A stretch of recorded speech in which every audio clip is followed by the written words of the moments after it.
And let's update the room info.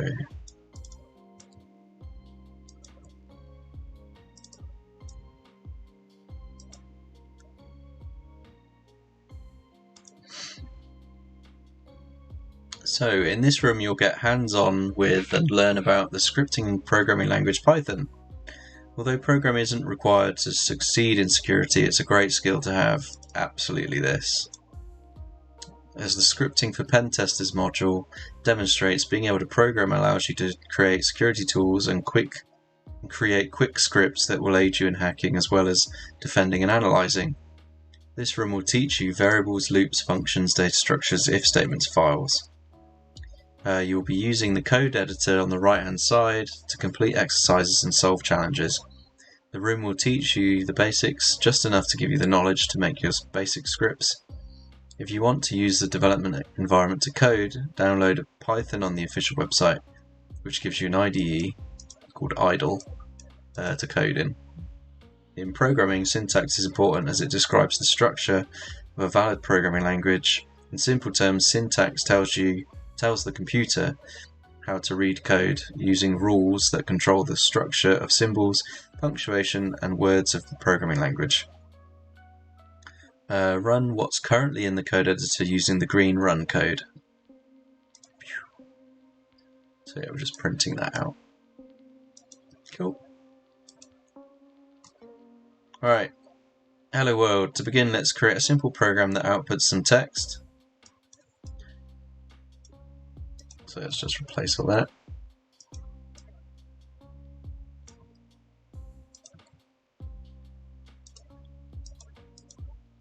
So we can do it.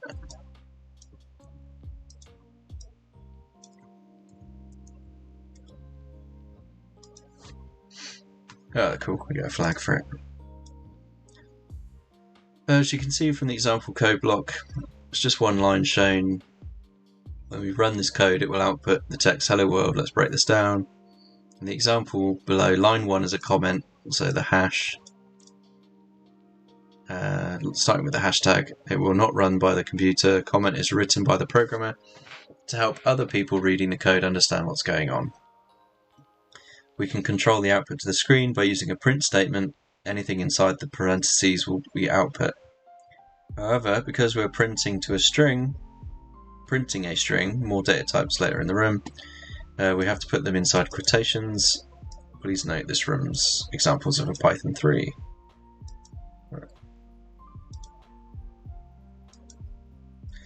Right, mathematical operators. Let's cover mathematical operators, how they can be applied to Python. Like a calculator, there are operations such as adding, subtracting, multiplying, and dividing. Using Python, we can code our calculator. After all, programming is just writing rules for a computer to follow, given specific inputs and conditions. The table below shows the different operations. Now that we know basic mathematical operators, let's move on to comparison operators. These play a big part in Python and will be built upon when we look at loops and if statements. These operators are used to evaluate a program's condition at a particular state. So we've got adding, subtraction, multiplication, division, modulus, and exponent. Greater than, less than, equal to, not equal to, greater than or equal to, less than or equal to. In the code editor, print the results of 21 plus 43.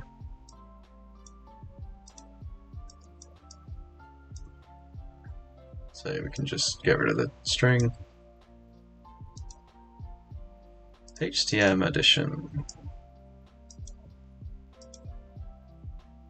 Print the results of 142 minus 52.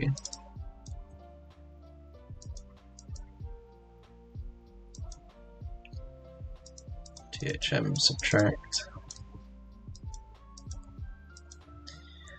Print the results of 10 times 342.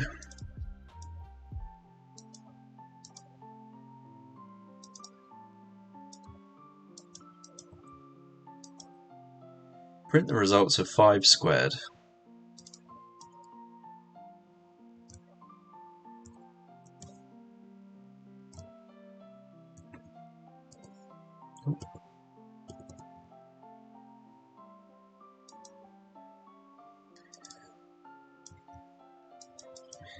Then we get exponent power. Alright, that was easy.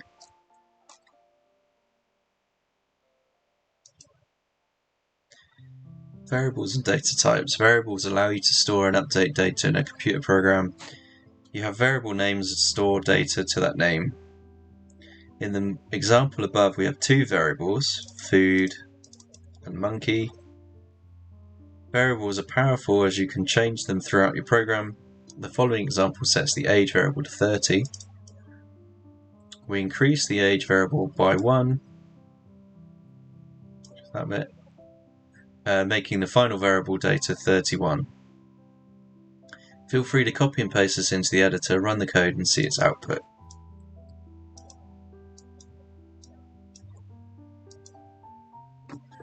Notice that on line 2, the way that we update the variable on the left, and that we have already created a variable named age followed by equals operator on the right, we have what we're setting the variable to, in our case the age variable, which is currently set to 30, being increased by 1. Let's talk about data types. Which is the type of data being stored in a variable? You can store text or numbers and many other types of data known string, integer, float, boolean, lists. In the code editor, create a variable called height and set its initial value to 200.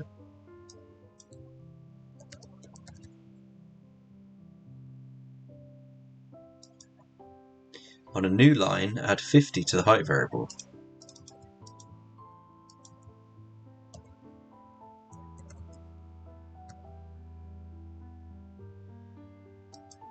On another line, print out the value of height.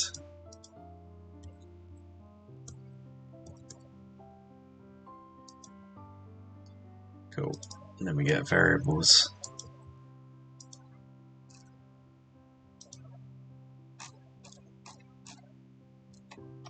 Logical operators allow assignment and comparisons to be made and are used in conditional testing, such as if statements. Boolean operators are used to connect and compare relationships between statements. Like an if statement, conditionals can be true or false. Let's look at a few Python code examples.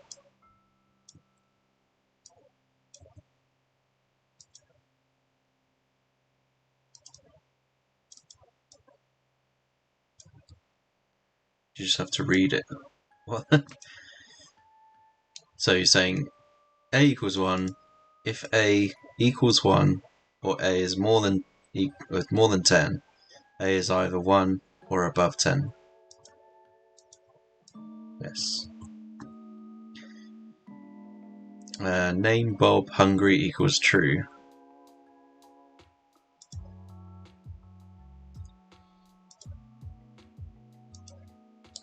Should actually be like that. Bob hungry. So if the name is Bob, which it is, and hungry equals true, it will print out Bob is hungry. Oh, we got bad input. Maybe it does want that.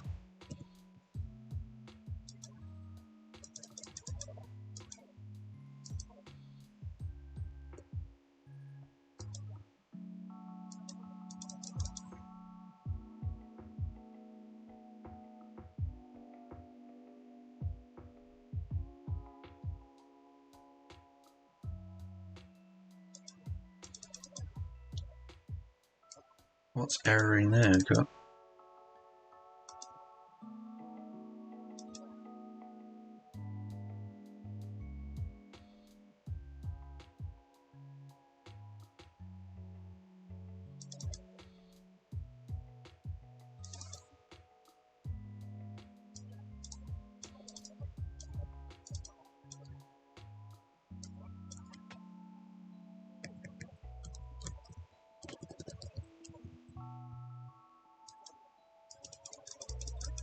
like it, is it?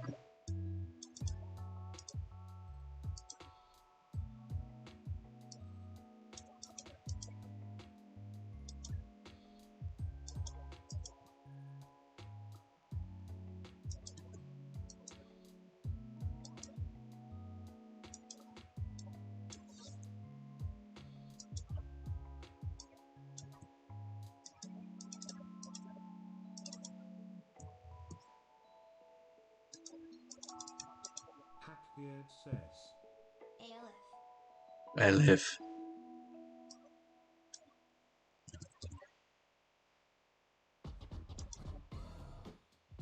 Let's change that back to and not.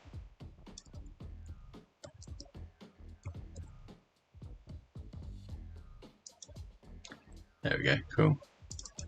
So their example's wrong. That's worth reporting. Yeah.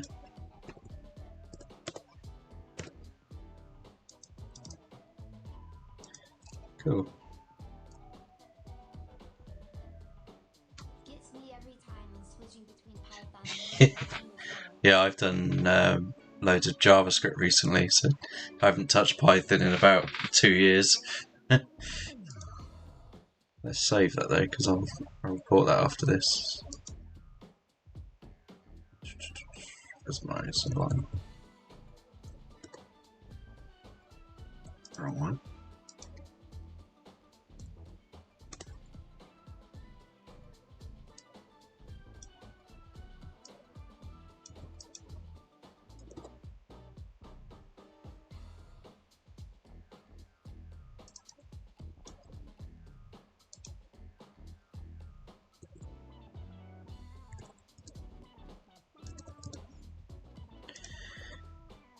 Alright, next. Introduction to if statements. Using if statements allows programs to make decisions. They let a program choose a decision based on a condition. Below is an example of how an if statement can be used to determine the section of code which print statement to use. In the example, if you're younger than 17, the program will output the text "you are not old enough to drive." However, if you are over 17, the program will output "you are old enough to drive." Depending on a condition in the example, that's the condition. Where was I? Depending on the condition in this example, it's the age variable. The program will run different code sections. There are some key components we note from our code example. The if keyword indicates the beginning of the if statement followed by a set of conditions. The if statement is only run if the condition or sets of conditions is true. In our example, its age is less than 17. If that condition is true, aka the age is above 17, the code within the if statement runs. Per the example, if the condition is not met, the program can continue or default running the else part of the statement. Colons mark the end of if statements. Note the indentation. Anything after the colon that is indented is considered part of the if statement, which the program will execute. Got a flow diagram. In the exercise, we will code a small application that calculates and outputs the shipping cost for a customer based on how much they've spent. In the code editor, click on the shipping tab and follow the instruction. So, in this project, you'll create a program that calculates the total cost of customers' shopping basket, including shipping. If the customer spends over $100, they'll get free shipping. If the customer spends under $100, the shipping cost is $1.20 per kilogram of basket weight.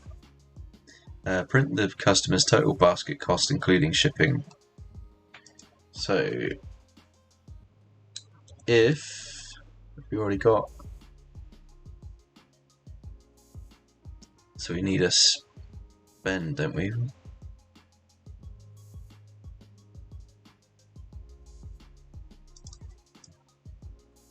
Basket cost, I guess, yeah. So if the expenditure is over 100,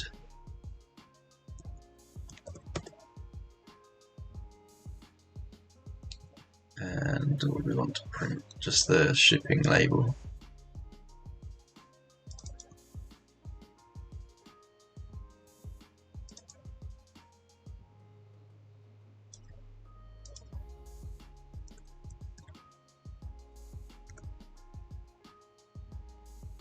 So capital P, don't know.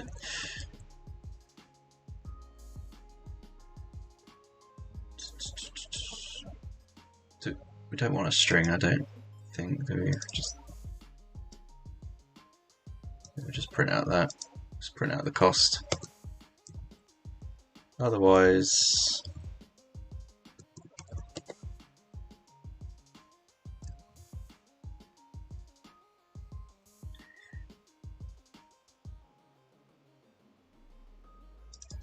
it's the cost plus basket weight or 1.2 times basket weight.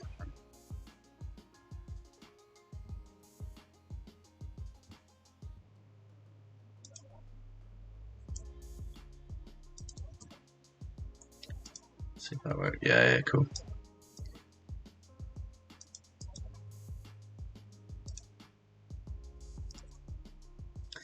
In shipping.py on line 12, when using the code editor's hint, change the customer basket cost to 101 and rerun your code.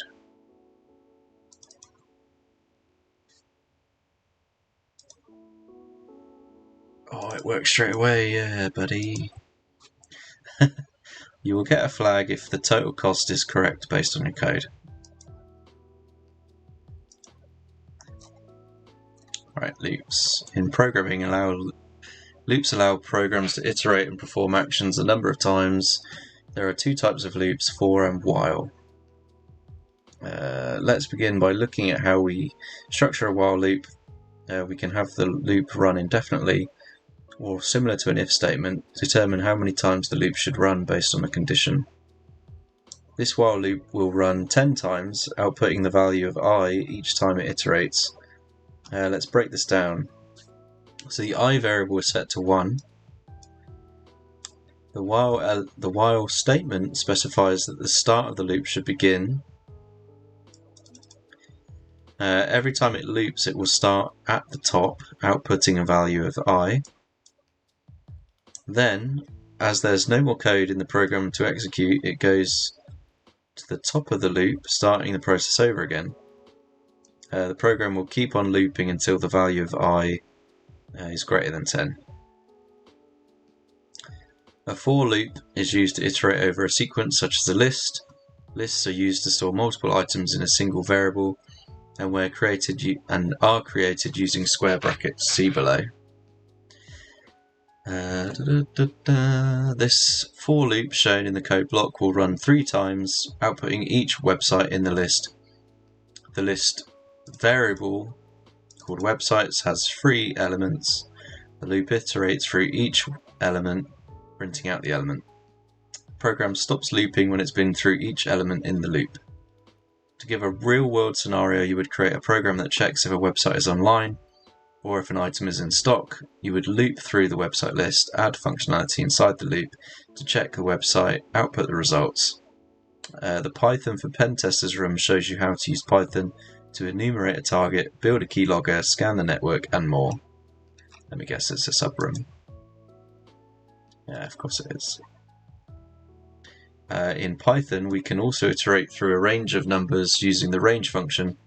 Below is some example of code that will print numbers from 0 to 4. In programming, this is often the starting number, so counting to 5 is 0 to 4, but has 5 numbers, 0, 1, 2, 3, 4. On the code editor, click back to script.py, code a loop that outputs every number from 0 to 50. Let's just copy that.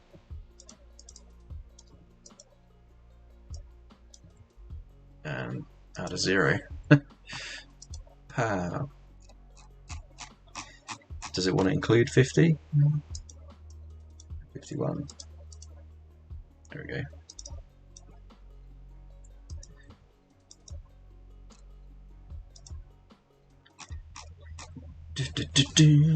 Right, introduction to functions. As programs start to get bigger and more complex, some of your code will be repetitive, writing the same code to do the same calculations. This is where functions come in. A function is a block of code that can be called at different places in your program. You could have a function to work out a calculation, such as distance between 2 points on a map, or output formatted text based on certain conditions. Having functions removes repetitive code, as the function's purpose can be used multiple times throughout a program. There are some key components we can note from this function.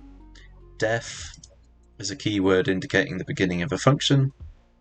The function is followed by a name, what's that? And the programmer defines its function parameter, which is that. In our word, it's say hello.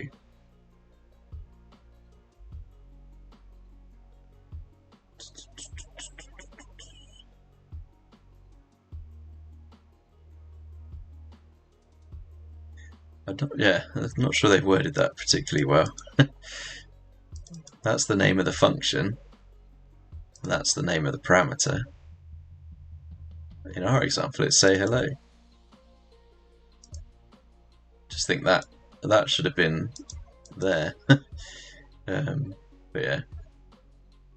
Following the function name is a pair of parentheses that holds input value, data that we can pass into the function. In our example, it's a name. So they got that bit right.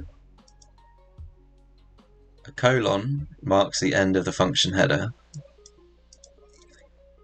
In the function, notice the indentation. Similar to if statements, anything after a colon that is indented is considered part of the function. A function can also return a result. See the code block below. So there's got some returns based on what the result should be. If we call the calc cost function and pass in sweets as the item parameter, the function will return a decimal number. In the code above, we take the variable called spent and add it to cost of sweets. Through the calc cost function, we will then call calc cost. Will return the number 311.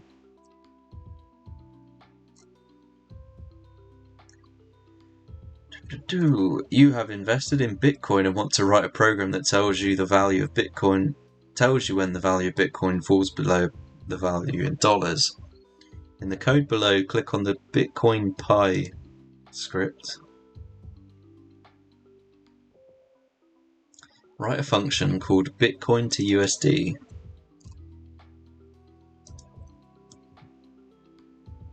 So we need to do def. And what does it take in? Two parameters, Bitcoin amount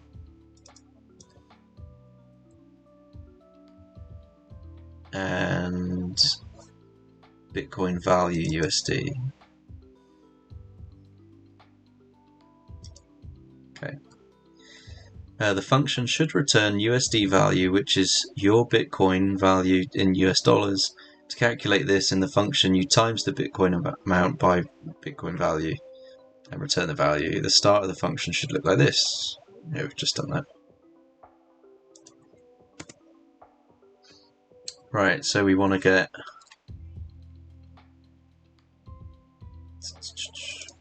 your amount of Bitcoin. So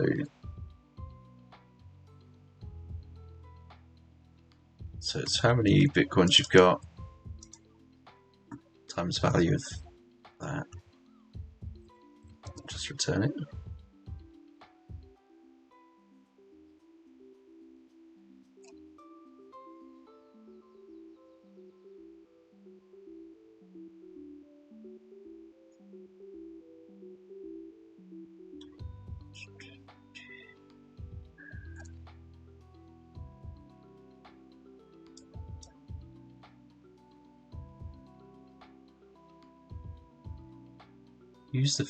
Use function. Okay, yeah, so that's so annoying. Why can't I get rid of this black screen?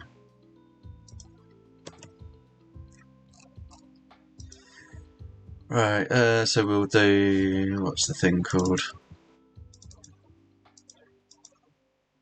Print.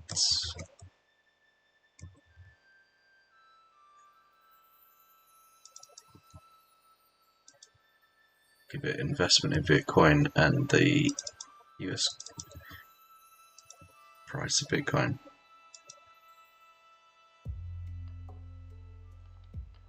Is that right?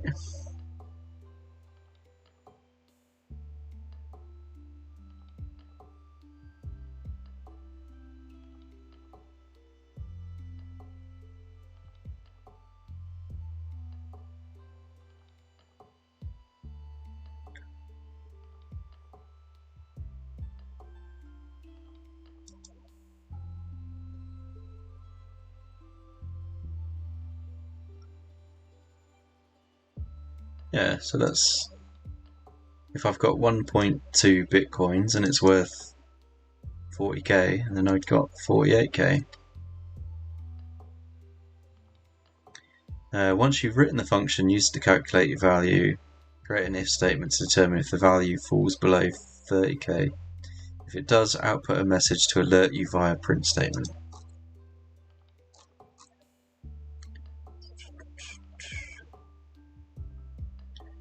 We want a new function for that.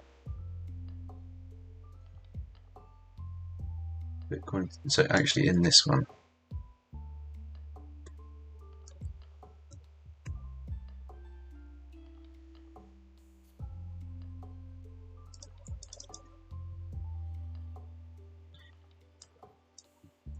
Or do we want a new function? Just do it this way, I guess. Oh wait, no, there we go. So I'm an idiot.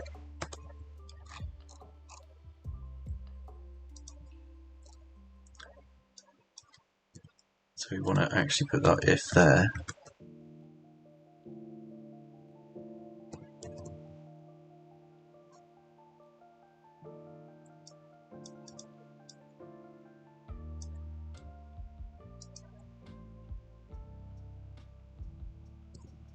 Is less than 30,000.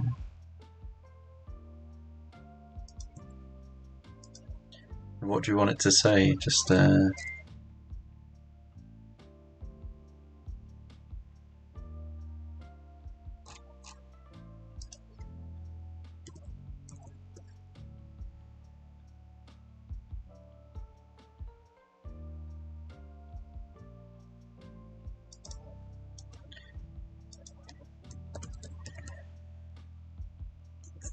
it's to calculate the so investment is below 30k.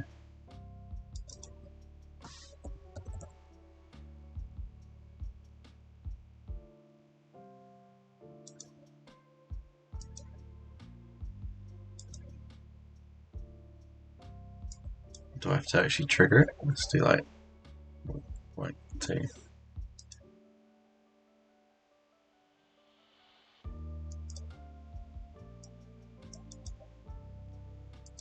I mean, it works, so why have I not got a flag yet?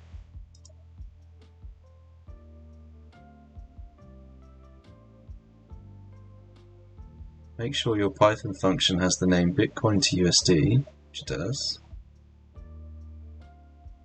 and uses the parameter names Bitcoin amount and Bitcoin value USD.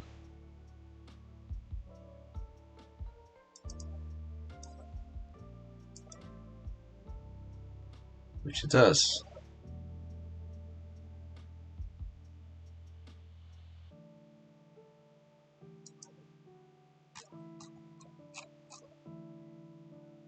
Oh, for fuck's sake.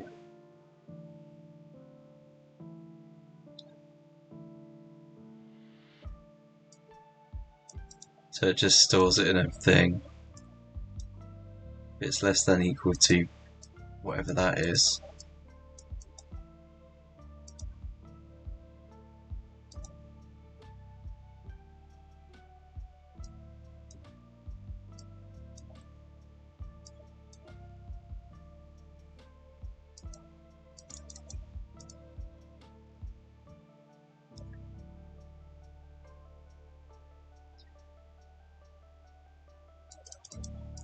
Why has it completely fucked it up?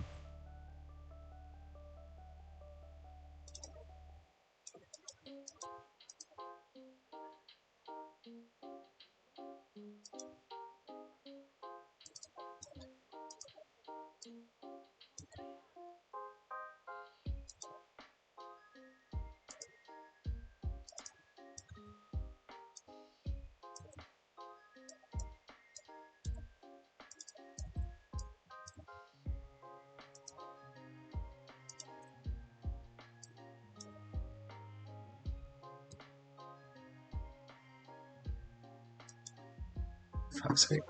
My code was more effective than that. Like, you know, I have my return statement in line. It doesn't even like that.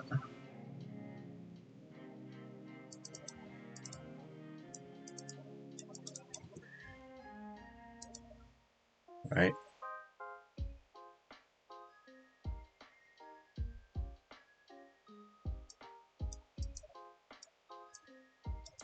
I mean, that's the only difference, is that I just called it directly. I just did it like that.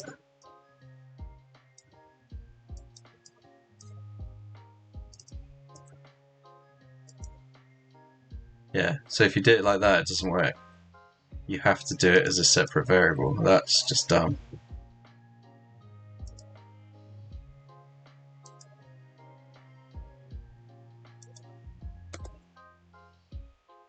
What the actual fuck equals... If what the actual fuck is less than that, then you get a flag. Right, okay. 1 Bitcoin is now worth 25,000 in the code editor on line 14, which it's not anymore. Update Bitcoin to USD variable to 2500. See if your Python recognizes that your investment is below 30k, which it does.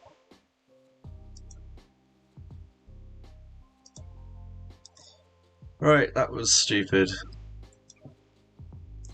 In Python, you can read and write from files. We've seen that in cybersecurity it's common to write a script and import or export it from a file, whether that be a way to store the output of your script or to import a list of hundreds of websites from a file to enumerate. Let's dive straight into an example. So, file open name r, print f.read. To open the file, we use the built-in open function and the r parameter, which stands for read, and is used as we're reading the contents of the file. The variable has a read method for reading the contents of the file. You can also use the read lines method and loop over it in the file.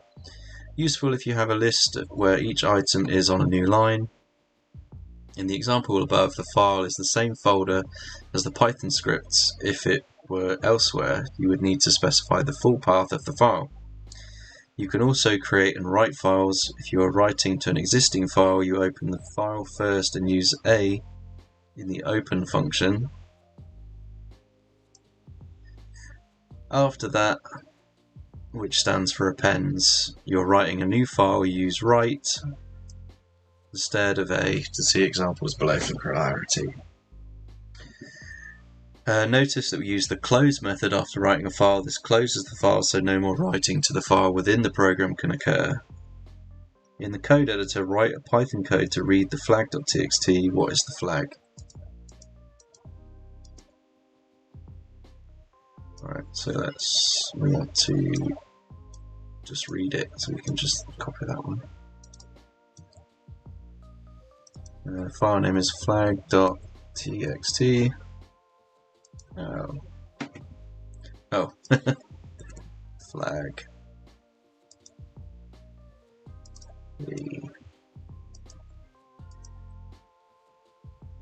And imports. So in Python we can import libraries, which are collections of files that contain functions. Think of importing a library as importing functions you can use that have already been written for you. For example, there is a date library that gives you access to hundreds of different functions for anything date and time related. We import other libraries using import keyword. Then in Python we use that import's library name to reference its functions.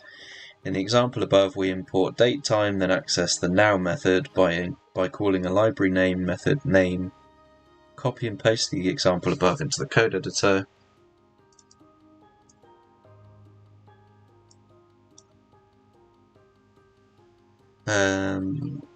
Here are some popular libraries you may find useful in scripting as a pentester.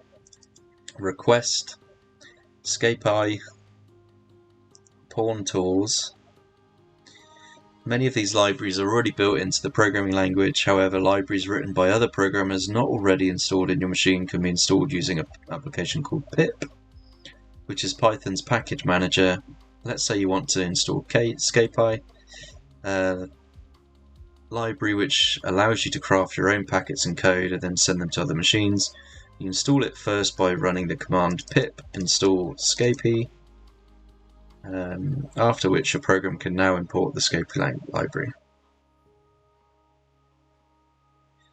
Read the task and run the example code. Cool. How are we doing for time? 2 hours. Alright, so let's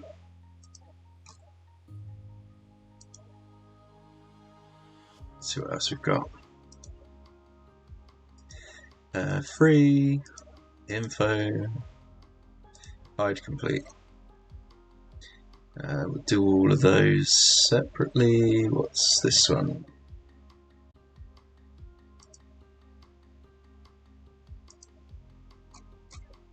So remux the T